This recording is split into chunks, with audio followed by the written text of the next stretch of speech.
এখন আসছেন একটা হতাশার কথা বলি। এই যে 51 বেডের যে হসপিটাল, একটা হসপিটালও কি আপনারা জানেন যে ডায়ালিসিস করার মেশিন নেই? উপজেলা হাসপাতালে ডায়ালিসিস হয় না কি? একটা মানে ফ্রাস্ট্রেটিং কথা। আজকে 56 বছর হচ্ছে বাংলাদেশ স্বাধীন হয়েছে, আমরা উপজেলা হাসপাতালে আমরা কিডনি ডায়ালিসিস করার মেশিন আমরা স্থাপিত করতে পারি নাই।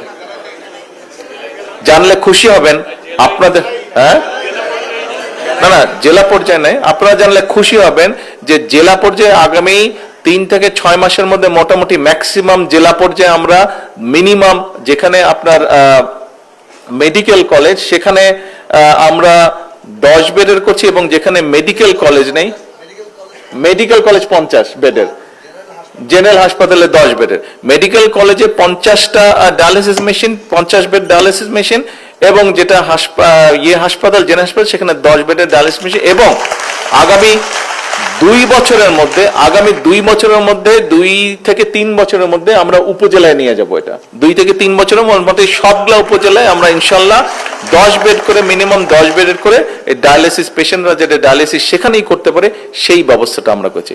আপনারা নিশ্চয়ই খেয়াল করেছেন একটা জিনিস, এই যে বাজেটটা আমরা তো বলি জনবান্ধব বাজেট, কিন্তু এবার আমরা জনগণের জন্য বাজেট করার চেষ্টা করছি। আপনারা দেখেছেন যে স্বাস্থ্যের ব্যাপারে অনেকগুলো বিষয়ের উপরে কিন্তু গভর্নমেন্ট বলা যায় যে ট্যাক্স উঠিয়ে নিয়েছে বা 50% করেছে। তার ফলে যেটা হবে, এখানে নিশ্চয়ই কার্ডিয়াক ডক্টর আছেন, যারা কার্ডিয়াক ডক্টর, বিটু কোথায় গেল, কার্ডিয়াক ডক্টর আছে, যেমন আমাদের একটা ডাক্তার আছে জানেন, ছেলে আমার সাথে আছে, বিটু নাম, ও কার্ডিয়াক সার্জন, কার্ডিয়াক স্পেশালিস্ট।